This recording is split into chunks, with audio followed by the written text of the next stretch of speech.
बाहुबलीमधला तो धरणफोडीचा सीन खरंच काल्पनिक होता का? कारण असा पराक्रम एका मराठा सरदारानं इतिहासात आधीच करून दाखवला होता.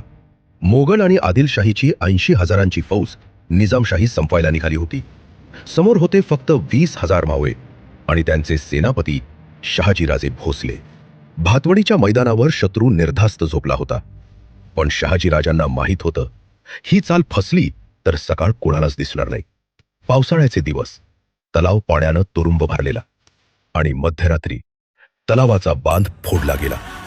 काही क्षणातच शत्रूची छावणी पाण्यात बुडाली.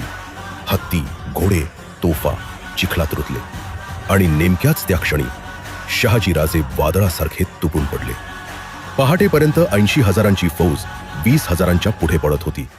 पण या युद्धात शहाजीराजांनी आपली एक अत्यंत जवळची व्यक्ती गमावली होती. कोण होती ती व्यक्ती? हे जाणून घेण्यासाठी आत्ताच स्वराज्य गाथाला फॉलो करा.